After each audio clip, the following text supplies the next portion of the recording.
Hello and welcome to this episode of the Reimagining Work podcast. And today we have a special guest, and it is Richard Martin.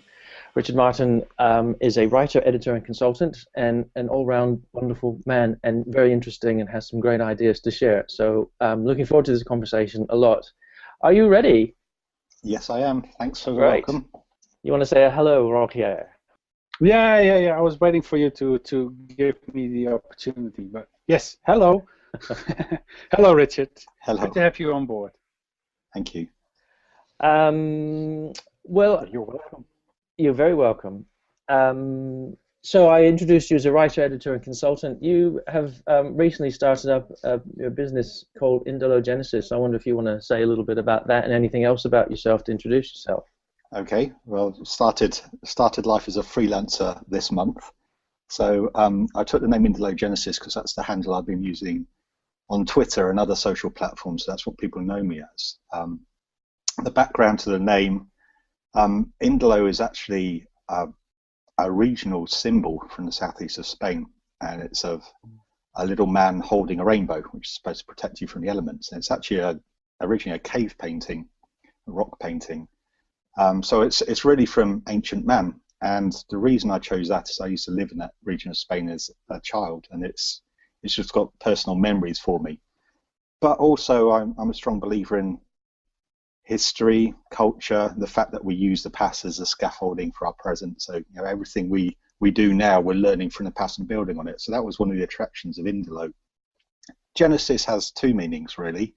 There's the obvious one, new beginning, new start.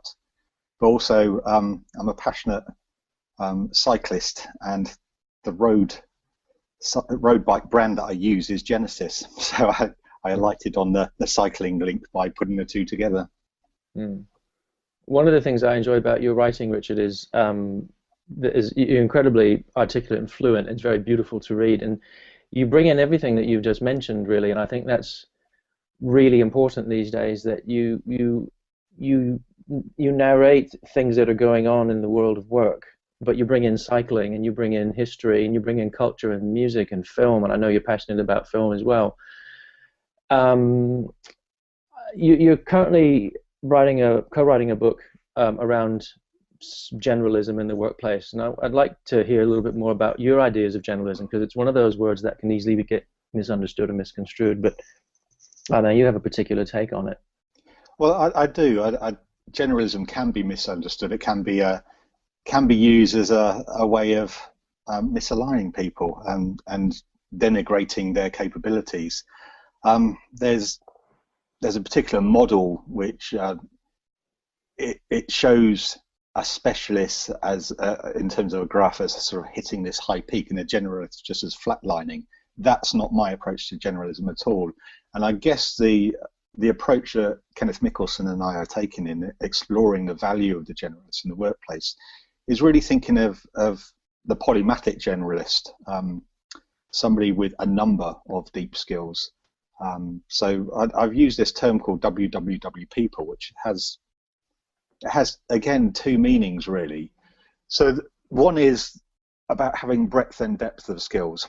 So a generalist might be somebody who is truly a polymath and has a number of deep disciplines that maybe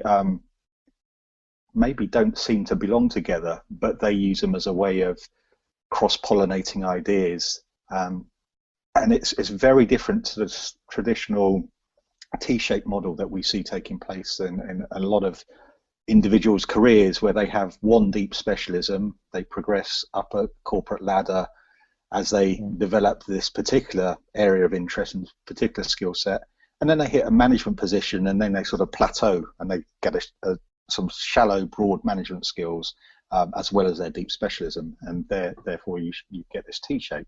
I think with the polymathic generalists or the WWW people, they might have a number of deep disciplines that they can draw on, as well as that breadth, which means that they might be more strategic thinkers. They're better at joining up ideas and painting big pictures rather than quite narrow ideas. Are these people that go more in an S through a career than in a straight line and plateau out? I mean, they can move. I think so. I think to so. brand. Yeah. I think I draw on my personal experience there as well, where I have certainly, it's not just so much as S as just a zigzag all over the place in what I've done and the different industries I've worked in.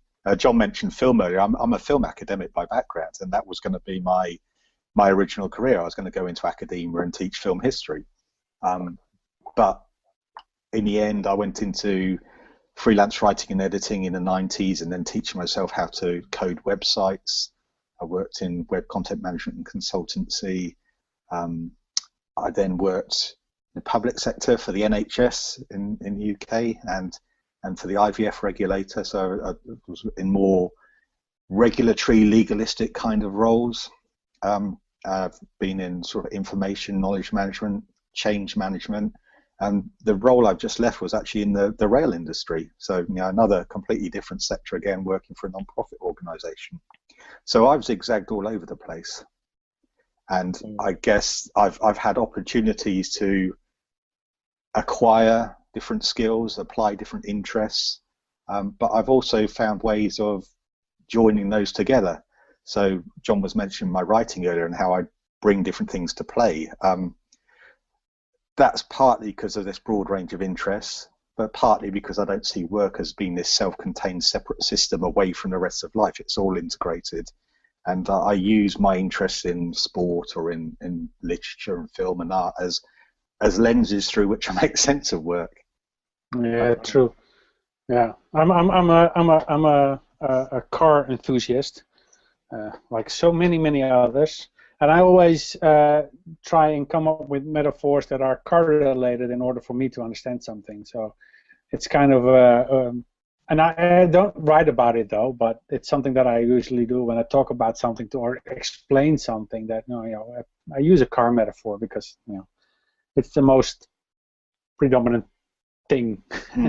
So yeah, it's interesting because I've had a somewhat similar career where I'm not an academic. I left school very early, but I've also in IT worked in projects, and you work from you do a project at a certain customer, and then you move to another one. You do 6 months here, 8 months there, 12 months there, and you get a huge variety of jobs and titles and clients and sectors, and it can provide a really broad base of things that you can rely on, certain expertises. So yeah, it's very interesting. There's another aspect to the WWW people which I wanted to bring into play, which is, WWW also stands for the World Wide Web, and I think that there's a certain type of person now who's quite proficient at navigating the digital network world that we're sort of forming and existing in now, and I think that's quite interesting, the digital fluency that some people can bring to bear, and so they've got these deep skills and interests, but they've also got competency in the digital world, and they operate in networks, and I find that really interesting as well.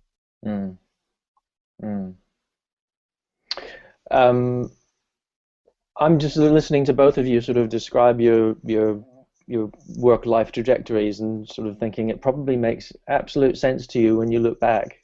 And I think about mine, and it makes absolute sense to me when I look at the sort of zigzags I've taken. The title of the podcast has come to mind, Reimagining Work, and it took me back to the 80s when I was, I think I was at university or just out of university, and I read Charles Handy's book, The Age of Unreason. And one thing that stuck with me, and 30 years might have diluted my memory of this, was his idea of a portfolio career, which at the time was just completely radical. There was a whole bunch of things I think that me as an individual and people in the world of work needed to learn in order to make that sort of thing happen. But it was like looking in a crystal ball.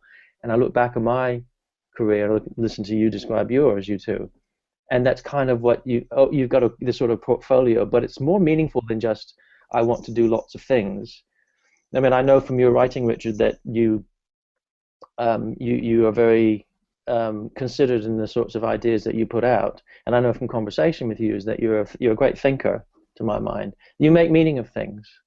So I'm fascinated just listening to you two saying this is the world of work. We are we're kind of living this picture that Charles Handy reimagined back in the 80s, and I'm thrilled by that, because I remember reading it going, I want a working life like that.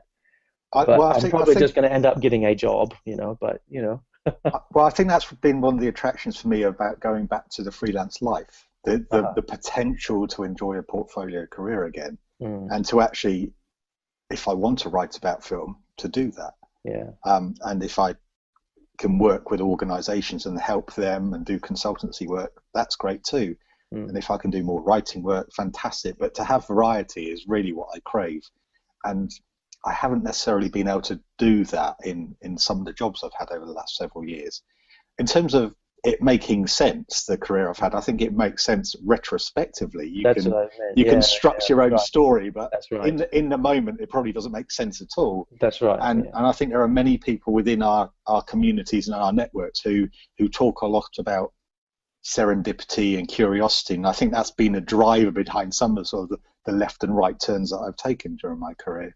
It's just serendipitous encounters have led to new opportunities. Follow your own curiosity, and acquire a new skill. Yeah, absolutely. Because I mean, acquiring a new skill, I think that's central to a lot of the stuff that both of you were talking about. In order to have got to the places where you're both at in your respective careers, there's some skills that you've acquired. A lot of them, kind of by osmosis, if you like. Or I think about. I mean, technology is one of my least sort of strengths.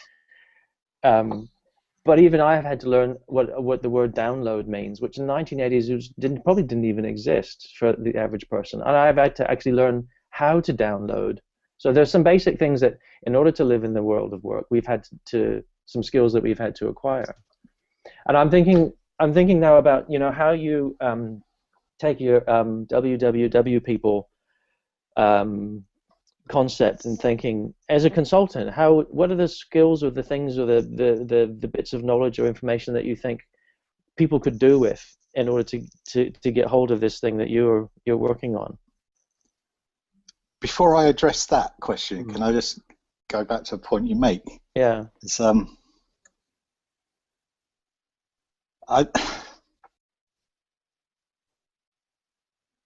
I'll address your question and then it will emerge during it. Let's do it that way.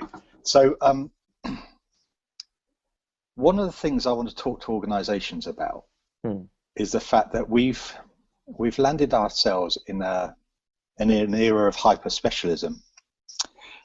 And one of the effects that has had is creating these organizational silos that people constantly are barking about. Yeah. No, we can't do anything. We're stuck in the silo. We don't understand what's going on elsewhere in the organization. Partly that's because we keep recruiting along a particular narrow path, and we need a specialist in a particular area, and we recruit a specialist. They're absolutely brilliant at what they do, but they can't join things up, and they can't see the big picture, and they don't understand the context in which they operate. And we constantly do it. And one of the things Kenneth and I have been discussing is how the WWW person, the polymathic generalist, because they can navigate across these different silos, they are able to cross-pollinate. They do see the big picture. They are the ones who do the corporate storytelling, paint the big picture, do the horizon scanning, put everything in context, put what the organization is doing in context in terms of the industry as a whole or the broader economy.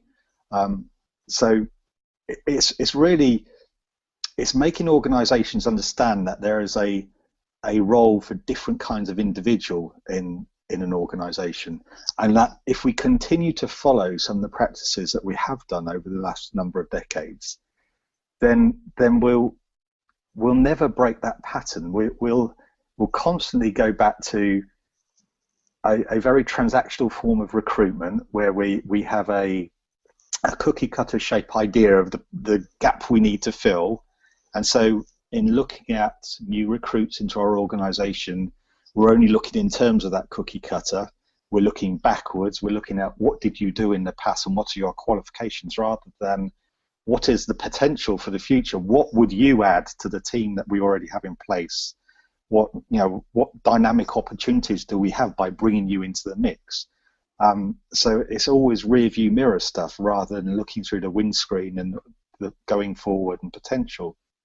And so I think there are a lot of issues in organisations now where we're still slaves to the job title and the job description, and therefore that creates these labels, these constraints, these pigeonholes into which we slot people, and that's actually really hampers the way organisations operate. So I'm thinking there's a new way of doing things, because I'm not sure that you can just say we need to hire a bunch of people and we don't have any kind of. I'm being a little bit extreme and silly, but it's like, where's the new bit that we get to? There's a third way, because that way you've described is reaching the end of its shelf, if it already hasn't reached the end of its shelf life. You can't just say, well, let's get a bunch of people and we'll work it out when we're all in the room. There is a thing about the boundaries and the constraints. You can look at certain qualifications within a resume of somebody, and if you're good enough, then you can, instead of like, oh, he's got a lot of jobs, a lot of different, and that's no good. We want somebody who's really steady. But you can also see that that person has been very huge variety of things which are applicable to whatever role that you're looking for, and this doesn't happen enough, as far as I'm concerned, because they look very specific for very specific skill sets to fit that very specific role that they want to fill in. And they don't see the big picture, so they don't look at everything and see, well, this guy or this girl has a certain skill set, and but a certain experience, and we can definitely get the person to do whatever it is that we want them to do, and then maybe a little bit more. And they usually don't do that, and most of them are scared when you have great variety on your resume, for instance. Instead of seeing the value in it, they don't want that. It's like, what do we do with this person? Yeah. Well, I think there are people who, through their education and through the career that they opt to follow, they specialize to specialize. And then there are other people who actually generalize to specialize. And so they acquire a number of broad skills, they apply a number of broad interests, but then they apply it in a specialist context. And I wrote about this in one of my recent blog posts, and it partly was triggered by conversations I had with a guy called Carl Gombrich, who's an academic at UCL. And he's running a joint Bachelor of Arts and Sciences program.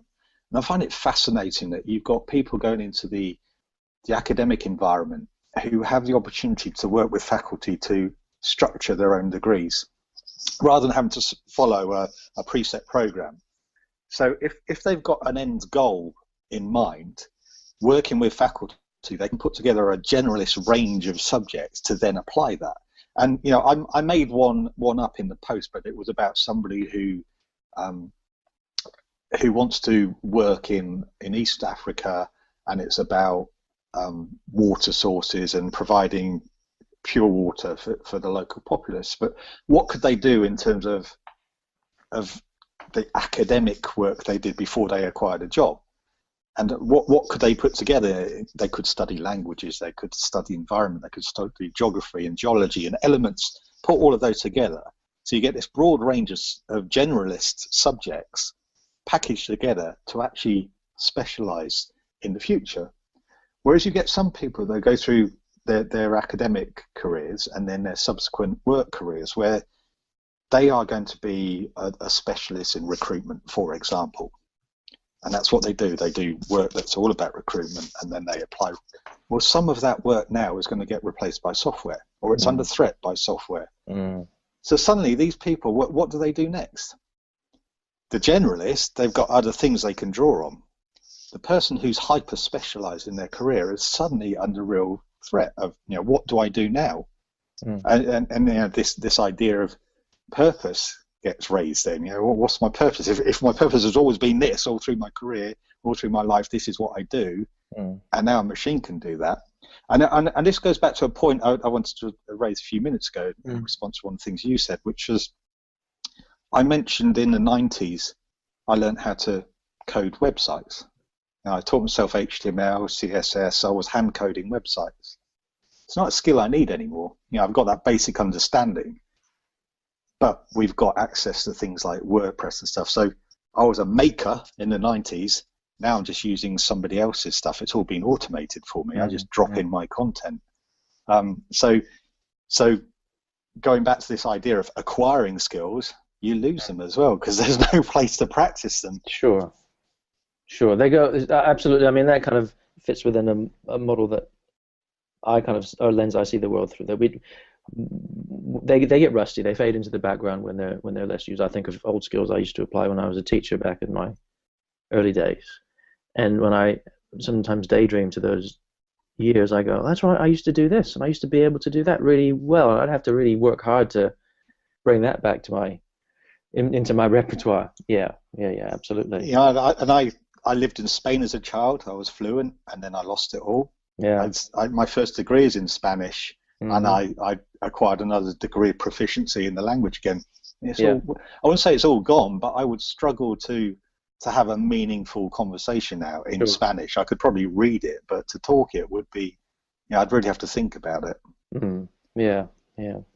But it all adds to your. I mean, whether or not you're now able to have a good conversation in Spanish, it does add to your whole experience that you have.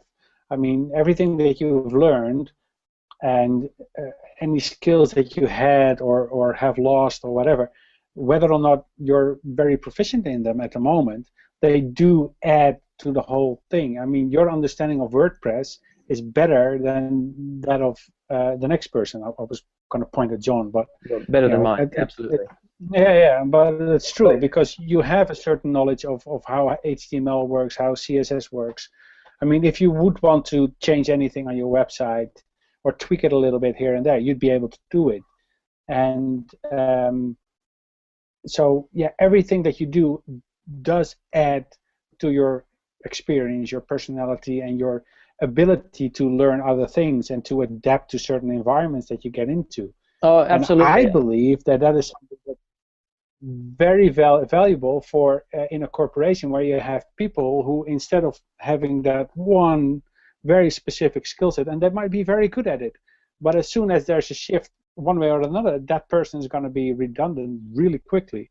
And you need people who are, as a company, should be very flexible. So you need to be, I have people who work on project this or project X or project Y, and so they can develop a certain broader skill set, which makes them more flexible. John? Well, I mean, I think I'm agreeing with that point very much. That the skills you learn aren't necessarily, say, the skill is being able to have a conversation in Spanish. I used to be conversational in Turkish, and I suppose if I went back, I'd be able to strike up a very basic conversation with people. But it's been over 20 years. But what I do know is that there's some skills that were particular to that particular language that it has kind of enhanced my way of seeing the world. And I think about people who maintain to their dying day that Latin is something that should be back in the school curriculum, because they know from experience it's helped them in understanding logic and how things are put together and the origin of our own language. And so there's a whole bunch of stuff that goes along with it. Again, it comes back to that specialism thing. It's not just about I've learned Spanish so I can speak Spanish. I've learned a foreign language, so it's done some things to my brain, some of which I probably aren't even aware of, but has made me that kind of well-rounded, WWW person who can do lots of things quite well, actually. I have a very little example. That's something that I've noticed. Like I had a conversation with my mom, and my mom, obviously, she's like 70-something, and she's trying to stay up to date with everything, so that's cool. But there was some kid, and she had some saying, and it doesn't really matter what kind, and the kid didn't understand that. And then she did another one saying, and the kid didn't understand that too, or either, or neither, whatever. And so my mom asked, don't you learn that in school? And I said, no, we don't. And well, we did learn them.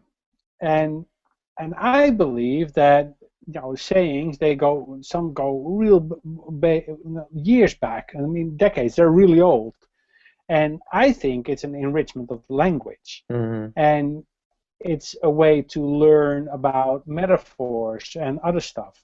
And I believe that as soon as children don't learn those anymore, then they lose a little bit of culture, a little bit of the language, a little bit of creative thinking in something that they can do with language. And that's the same thing when you learn any other skill.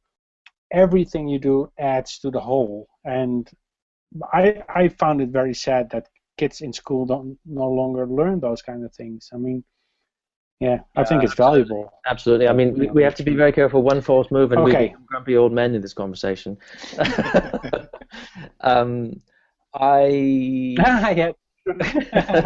Let's bring the focus back to Richard. Well, and the sort of the future of work. That phrase. There's a set of ideas that you have developed, Richard. One, I'd like to hear a bit more also about your thinking around the peloton formations and how that's informed your thinking and your writing. Okay. I think it's been quite convenient for me that as I rediscovered the passion for cycling, I also started to think more about organizational structures and the way that companies operate and groups of people operate, and also what my preference is for the style of organization I want to work for. I think that's a really important point to make as well, actually, about preference, because there's a lot of people talking about the future of work, and like you, I find that the phrase problematic, to say the least. But a lot of people are talking about work, the impact of technology, and how networks is going to suddenly replace the old working structures, and I don't actually buy it. I think there are a lot of us who have a preference for networks, and I'm one of them. I do have a preference for network kind of organizational structures, and being a node in a network of freelancers, for example, providing services into a company might serve as a one node in that network. But I think the kind of industrial organizational structures that a lot of us are sort of kicking against, they're not going away anytime soon. And there's a lot of people who have a preference for that kind of structure. They will prevail for a period of time, particularly as long as our sort of political structures follow that kind of model, with a prime minister and then a cabinet and then junior ministers and then the others. They've already got these rigid hierarchies in place, and we tend to copy as humans. We copy what we see. So until that disappears, there'll all be organizations that copy that kind of model. Nevertheless, in thinking of the network kind of structure that I prefer, you think of it as sort of, to use David Weinberger's phrase, small pieces loosely joined, and it made me think about the cycling peloton and how that is comprised of a number of teams. So you have this big group of individuals representing different teams, all with a common purpose in that they have to get from point A to point B, but actually all with different objectives. So each team will have different objectives. Each team will have a different leader, not just in terms of their overall race leadership, but on each day they will have different leaders as well. So you've got this idea of fluidity of roles, fluidity of objectives. So if you take something like the Tour de France, you might have some teams who are going for the yellow jersey, which is awarded to the overall winner. And you'll have other teams who are chasing the king of the mountains, which is the polka dot jersey. And somebody else is chasing the sprint jersey. So they've all got different objectives. And then you've got other teams who know they have nobody to contend for those kind of jerseys, that other teams have stronger teams, stronger individuals. Nevertheless, they might have the objective simply to get long play on television and show their sponsor's jersey, because then their sponsor is happy, they're getting free advertising for hours and hours, and so the cycling team continues to exist because a sponsor continues to pay them. So there are all these different objectives. Within the team itself, you've got different roles, and on each day, depending on the terrain, one of those roles will take leadership of the team. So if they're going up a mountainous stage, the other 8 riders in the team will be working for their best climber. If they're on a flat stage, the other people in the team will be working for the sprinter. They work together when they go into a team time trial. On doing something like that, they're taking it turns to go to the front. One of them is taking the wind, they're protecting their fellows behind them, then they peel off, somebody else comes to the front. So even in that kind of stage, you've got rotating leadership happening. And I find that fascinating, that you have people who have the humility to step aside, that they can lead and then they can follow. You have other individuals who know that their role in the team is to serve as a domestique, in effect, as a servant for the others. Nevertheless, they often take on what they call the road captain role. They are the leader of the team, the liaison with team directors in the car, and they're fulfilling a specific role. So I find it fascinating having this fluidity of roles and responsibilities. And I was thinking, well, how do I apply that to the workplace? What do I learn from that?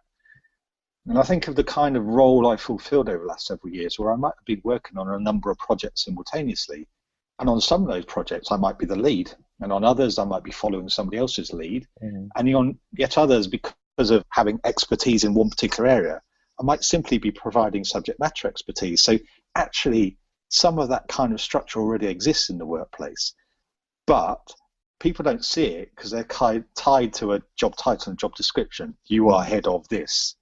Your responsibilities are X, Y, and Z. That's what it says in your job description. And I don't see that happening in the way that the cycling teams are operating. So I find that really fascinating. And then you've got different kind of characteristics, different people who excel at different disciplines where they become specialists in cycling. So the sprinter, their role is to win the stage, to throw their hands in the air, to advertise their sponsor. They're great communicators. And if you ever watch the closing stages of a flat cycling stage, you'll see what they call sprint trains, which is a long line of riders with the sprinter at the back of them, who's shouting out guidance, instructions. He's watching the other teams coming up. So he's a great communicator within the team. And he has this line of riders in front of him who keep peeling off until there's just one guy left in front of him who is his lead-out man. And then in the last 300 meters, they explode and sprint for the line, having just cycled 150 miles. It's absolutely phenomenal what they do. True. And similarly, you see the climbers who do things that I just can't imagine. The way they sail up those mountains, it's like poetry in motion, some of them. And they're like great visionaries, and what they do, they've been protected for a period of time, but actually all the efforts at the end, and they make it look absolutely magnificent. And they're like these visionary CEOs leading people to places they never thought they could go to. Then you have the sort of what are called rouleurs, who are the steady, solid riders who can tackle rolling landscapes, and they just go for hours on end at the front of the peloton. They chase down breakaways. They're very good time trialists. They're just they're all rounders. And I guess for me that's really the equivalent to the generalists.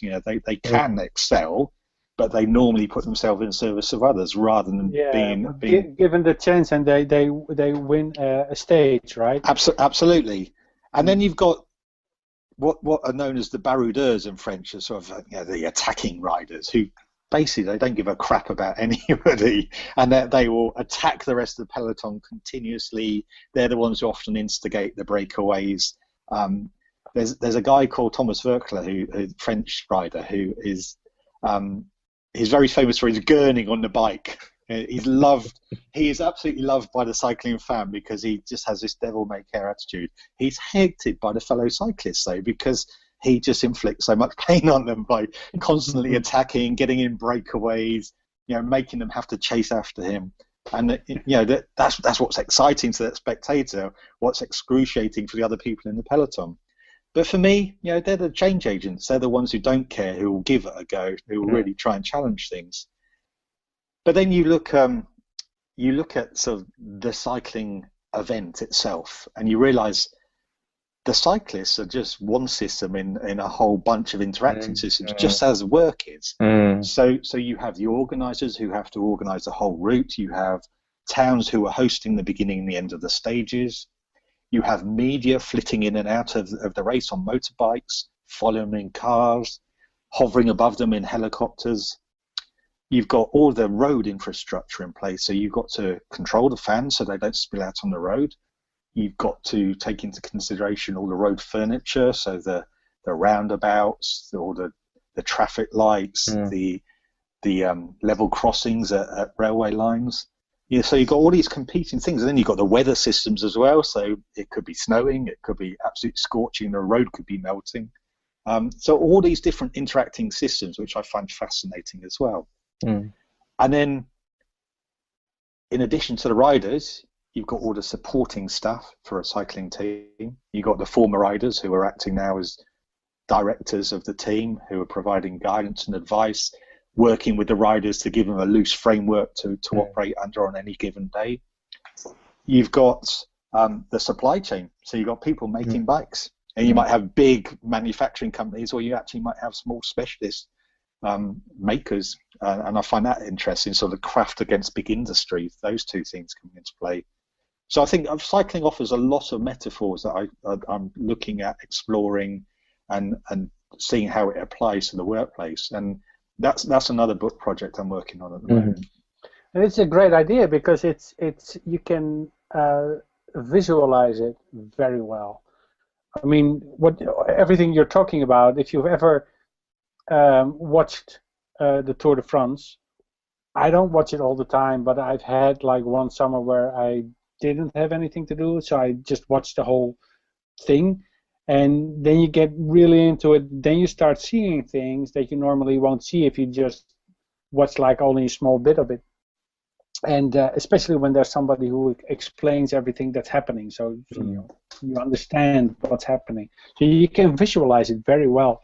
And the way you've been talking about it, I can actually see all the things that are going on.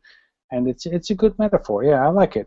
I like the blog post too. So you paint a very compelling picture of what work could be like. I mean, I think about, you talked earlier about rigid hierarchies and things like that, which I agree, we're stuck with some of those. Because some people prefer certain ways of working and organizing their work. But I was thinking about how that picture you paint was really around, what came to my mind was purpose. People were there to achieve a purpose together, and I think that for me is where the kind of the messiness around hierarchies, good or bad, comes in, because it leaves out sometimes the question of what's your purpose? Why are you here to do something? And it's some of it, people will be drawn to particular ways of working because it's their preference, and there's a purpose that they can tune into. But I think that's a really important thing, because purpose is not task or function or what we do at work. It's something bigger than that. And I think that's the compelling thing that you paint for me when you talk about the Peloton. Yeah, I think that the purpose thing, I think where I really see that coming into play is when you get a breakaway in cycling. So you have the start of the stage, and then at some point quite early on you'll get a number of riders from different teams breaking away from the peloton, and as long as the teams feel that there's no threat to the overall leadership of the race in that breakaway, they might let it go. Let's get several minutes advance. But then you see this fascinating thing where you have a group of individuals, many of whom will be from competing teams, who begin to cooperate with one another. They're working in partnership. So we are going to try and beat the peloton today. Here's our goal. We're going to try and beat the peloton. We all have to get to the end of the stage, and we recognise that within this group, maybe only a few of us can win. Nevertheless, we're going to work together, and it's fascinating watching this interaction. So they have a common purpose for a time-bound period. They learn to cooperate, even though they're competing as well. And I find that fascinating. But if you think about any given organisation, particularly a large organisation, you've got competition within it constantly. Absolutely. People are competing for resources, for attention, for their project to get the green light over somebody else's. For status, for love, for all of that. Absolutely. I mean, for me, silos are the personification of that sort of thing. Absolutely. Yeah. I mean, I think that sort of, I sort of think about, could you imagine your stomach competing with your heart? Well, no. So there's something that's not quite right in how we do work. Yeah. There's a better way. But yeah, I'm sticking with your word that you said before of fluidity. And I think about what I would like work to be more like. It's fluid. Yeah. Workplaces more fluid, less rigid and stuck on your job description, or this is the role description, this isn't my job sort of thing. But a great deal more my fluidity. responsibility. Yeah. That's not part of my job description, so I'm not going to be worried about it at all. Mm-hmm. Yeah, and I think I've seen that with the whole specialist versus generalist thing.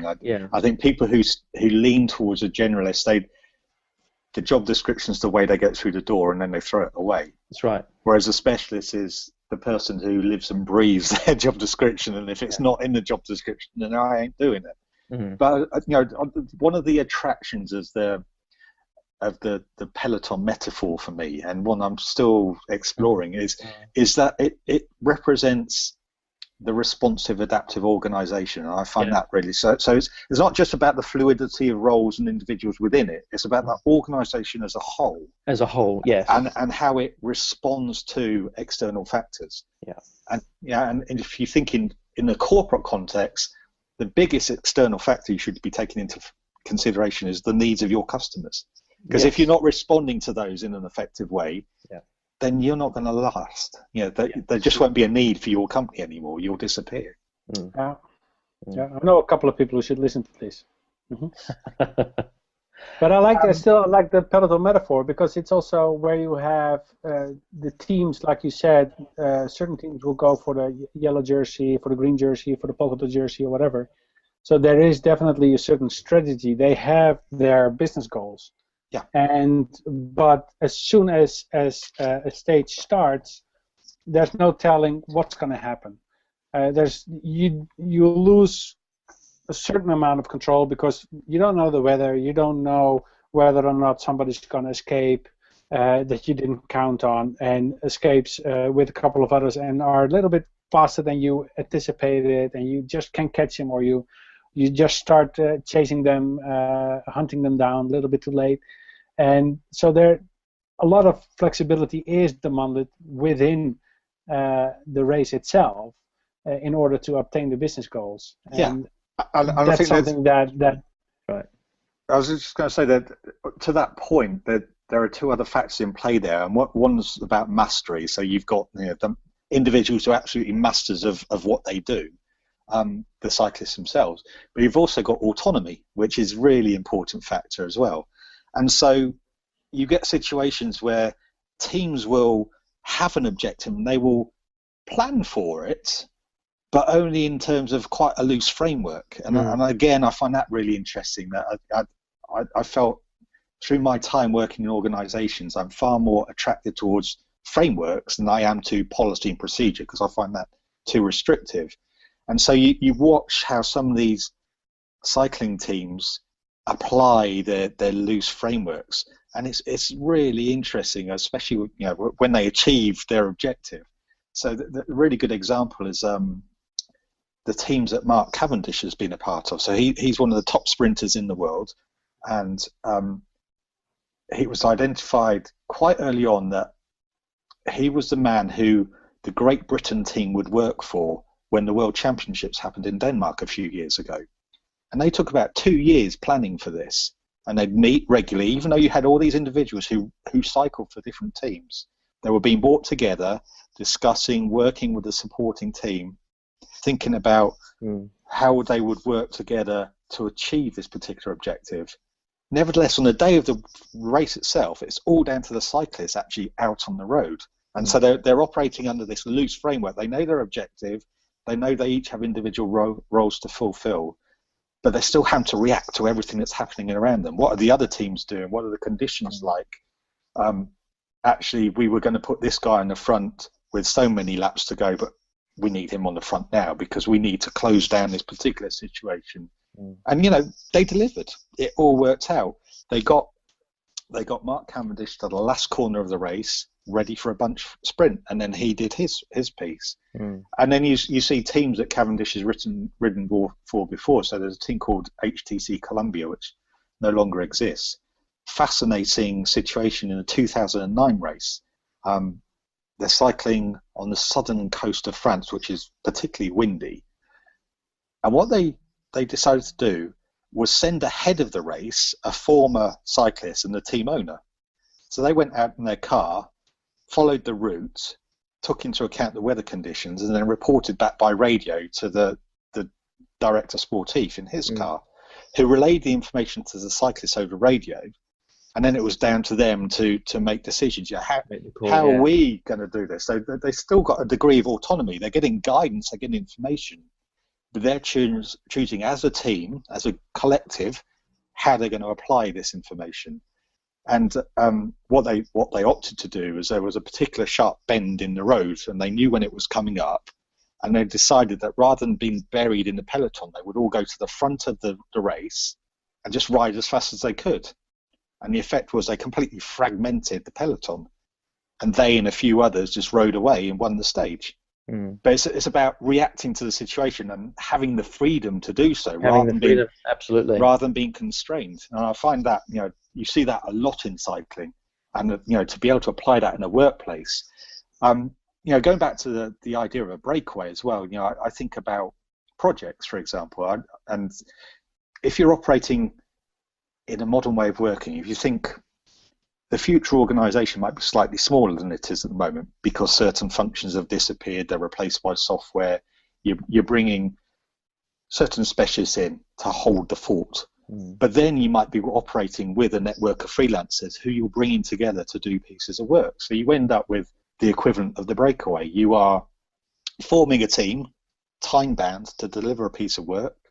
Some of the people might be on your payroll, some might be freelancers, some might be suppliers, some might be customers. You bring them together, you have common purpose, you deliver, you disband. I think, for me, that's the working practice that really appeals to me. So I was just going to say, I'm not going to ask you what the future of work looks like, but you just described what the future of work looks like. For me, I've expressed a preference. Well, it makes absolutely. I'm being a little bit silly. I'm not going to ask you to gaze into a crystal ball.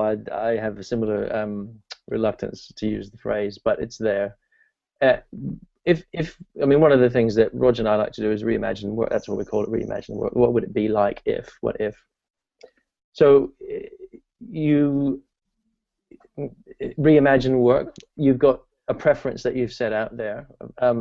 What things do you see would improve organizations or workplaces or working life for people? What one thing do you think you would change if you were only allowed one? It would actually be before people get to work even. I'm applying this to the UK, but it probably applies to European countries too. I feel that in the UK we are forced to specialise at far too early an age. So at a very young age, when we are extremely impressionable, and when we're going through the turmoil of our teens and the uproar of hormones that happens then, we've got more important things to do than think about the future. Yeah, indeed. Yeah. But we are forced to choose subjects to study that then constrain us for the rest of our lives in terms of the degrees we can do if that's the route we go down, or the apprenticeships we can do if that's the route we go down. But at that really tender age, we are forced to make really key decisions about the subjects we study, and I just think that's just inherently wrong. And so it's funny because it's at that age. Children can learn so much and so quick, and they can absorb certain things in a way that adults have very much difficulty with to do. So it makes a lot of sense. And I don't know what age you had in mind where you can actually make a choice, but you could, from a young age on, just keep it broad, and have all those several disciplines, at least the mainstream disciplines, and grow up with that until you reach a certain age, like 16 or 17, and then from there you can choose whether you want to go to a certain specific or specialized education, or just go work or whatever. Yeah. So what kind of age did you have in mind? Well, I don't know. I'm 45 now. I still haven't decided what I want to do when I grow up. I know. I've only just realised it's probably a question I should think about. I reflect back in as a 13-year-old being told I couldn't do Latin. I had to do biology. That seemed a madness to me, and And so I ended up doing a degree in Spanish, where Latin would probably have been quite useful to me. Mm-hmm. I had to choose between geography and history. I would have liked to have done both. Mm. And what's weird is that although I did do some scientific study, I didn't appreciate it at the time. And it wasn't actually until I spent a year at a Spanish university while doing my first degree that I suddenly started to appreciate appreciate sciences through the study of literature, because I suddenly understood the impact science had on the modernists, for example, who, if you read any of my blog posts now, you will see that I'm quite passionate about the modernists and what they've done in terms of the arts. And seeing how the impact of Darwin and Einstein and Freud and people like that have had on our artistic endeavours. But it took until I was in my 20s to actually appreciate science. But I wasn't able to have that sort of breadth of study that I would have liked to have done earlier on. So with a better foundation, I would have probably had an earlier appreciation of it, and probably a more profound appreciation as well. And I'd kind of extend that picture about education, what goes on at school, to include what you said earlier about preference, because I suspect there may be some 13, 14, 15-year-olds who know, I love motor mechanics, that's just what I want to do. That's my preference. And then there are others, maybe like us, who would go, there's lots of stuff I'm interested in, and I don't really want to say I want to just do biology. There's lots, it's also dependent on context. There's lots of subjects that various teachers lit a fire under because of who they were as people.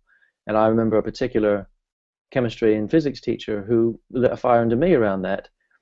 And it was purely because of the way he would describe things. Like, he would say that a blob of this stuff, and he spoke to us like we were people, and it wasn't geeky, and it was fun, and it was cool. And I was delighted the other day when I was looking at an old manuscript by a scientist in the British Library, and he had written a blob of this stuff. And I went, it was a technical term. Delightful. But he would lit a fire under me around that stuff, as did other teachers and other things. So I think it's again about that fluidity of our education systems being responsive to the needs. Can we get the needs of the young people met? Yeah. I mean, I think of the individual who knows they want to be a doctor, for example, and so at a young age they're having to study all the sciences, and they'll have to do their A-levels in all the sciences. But why shouldn't they be allowed to do music as well? Right. Why can't they do music too? Because you look at some of our great scientists of the past century, and they had a deep interest in the arts. Absolutely. Some of them were proficient musicians. Some of them could write write literature as well as study science and it's all about broadening the mind and different disciplines in your. If you study to be a doctor, you I think I haven't studied for a doctor, or a lawyer or something. You learn to think in one way, one thing, and you're really good at it. I mean, I have a cousin who's like a child physician, and the amounts of years that he had to study to become that was like, I mean, I was like, are you kidding me? I mean, seriously? But it was his thing, but he probably has a very limited, well, I'm not going to say limited, but a very specific way of thinking about things. And if you add art, any art, music or painting or whatever, into that mix, then there's a much bigger chance that he's going to be able to think outside the box instead of staying inside of the box. Well, it's important, right? To be. Yeah, sorry. Go on. I'm just thinking. I'm thinking it's time we probably wound up this conversation. It's been a really interesting conversation. Ooh. That was a delight to. We're close up on an hour, actually. I know. It's been a really interesting conversation, and I will look forward to the next time we can have you in conversation with us, Richard. I look forward to it. I wish you all the best. I know that as you said at the beginning, you've just launched yourself as a freelancer, and I wish you all the best with that. And anybody who is interested in listening to this podcast will hear and see details on the website, rwcast.com. That's correct, isn't it, Rog? rwcast.com. rwcast, yeah. to download, absolutely. and you'll have, and we'll put Slash some links, episode, slash we'll put links episode to 11. episode 11. We'll put links to Richard's blog on there as well for those of you who want to read, and I highly recommend it. Well, thank you very much for having me. Absolutely, absolutely. It's been good. Yeah, well, you can contact. Well, the contact information for Richard are going to be in the show notes, and if you're just listening it, you can find him easily on Twitter on Indalogenesis, and I would have said it just like Indalogenesis, but just to pronunciate it correctly in order for people to actually type it correctly. So, yes, Richard, thank you very much. Very interesting. I do like to make the promise that we're gonna get back to you at some point and dig a little deeper and absolutely. Find out more about what's going on in your head and maybe an update on the book or something. Sure. That would be good. Yes. Okay. You can finish it off. Richard, do you have anything to say as a closure? Well, just thank you for having me on the show. I've enjoyed it very much, and I'll be very glad to come back and talk some more. Great. That's Great. Perfect. Okay. So until next time, we'll make that happen. It's okay. It's cheerio from us. Until next time. Yeah.